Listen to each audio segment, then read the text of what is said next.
Welcome to the COP26 Nature Newsroom here in Glasgow. Today we are welcoming Ruth Richardson, who is the Executive Director for the Global Alliance for the Future of Food. Ruth, you are joining us from Canada. It's very early in the morning.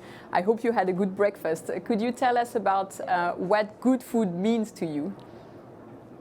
Thank you, Elise. I'm so pleased to be here. The Global Alliance has 7 principles that define food system transformation for us. And I suppose what good food means to me is food that lines up with those principles. And those principles are things like diversity and equity and resilience, renewability, interconnectedness.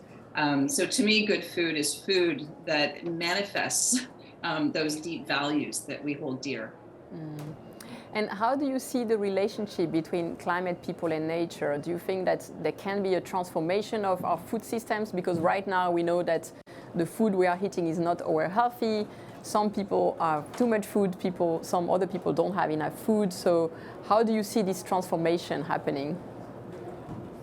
Yeah, well, I think, at least all these issues are so incredibly interconnected, whether we're talking about greenhouse gas emissions, whether we're talking about biodiversity loss, health impacts, human rights, you name it, they're all part of the same problem.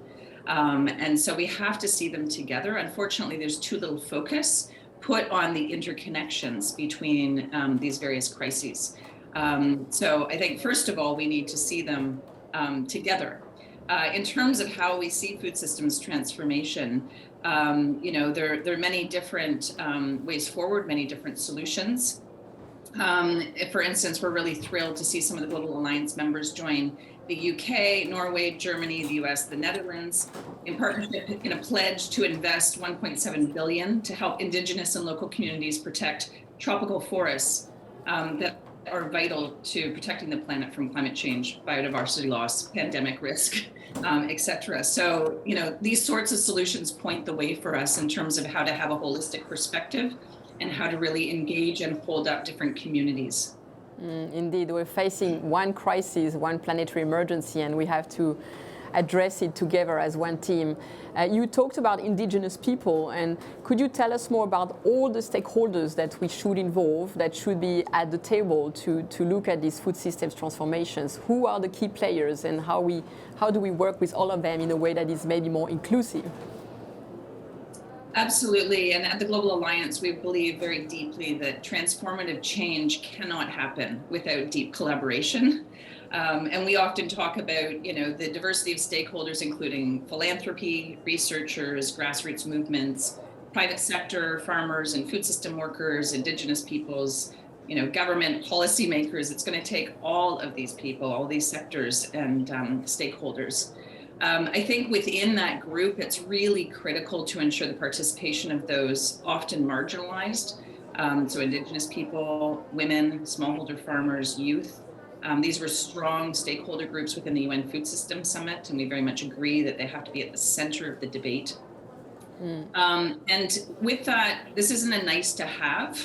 Let's be clear, inequities and power imbalances will continue to create dysfunctional social and ecological environments. So this is imperative to the work.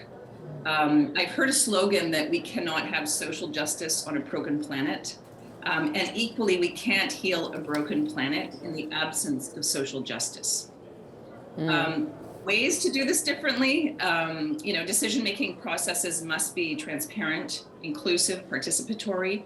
Our governance systems need a massive overhaul in a meaningful way. Diverse stakeholders have to collaborate. Look at the Glasgow Declaration that was announced on Nature Day. The signatories were cities and local authorities, UN agencies, non-governmental organizations, working on food and climate. We need to co-create solutions with partners on the ground and those most vulnerable to climate change impacts. Countries like Colombia are leading the way when it comes to citizen engagement. Citizen assemblies are a very powerful tool. I've seen that happen in France with great success. And finally, evidence. We really need diverse evidence, not just scientific knowledge, but Indigenous knowledge, farmer knowledge. And Thank you, that's where diversity needs to come to the fore. One last question for you. We know that ministers are back here in Glasgow. They're working around the clock with the negotiators to finalize the COP decision. What would be your message to them in these last 2 days of COP in Glasgow? Well, I think the message is that food systems have to be central to climate solutions. And in particular, we need a focus on the NDCs. We need countries to start building food system pathways into their nationally determined contributions. We're doing some research on this now. We're looking at 14 different countries. Most of them have not done this. Very few have built in, for instance, subsidy reform or different ways of trying to connect the climate and the food agenda. So we really need to focus on that 2025 and ways that countries can take immediate action. Thank you. Have a good day. Thanks, Elise. Great to see you. Nice to be in touch. Bye. Yeah. Bye.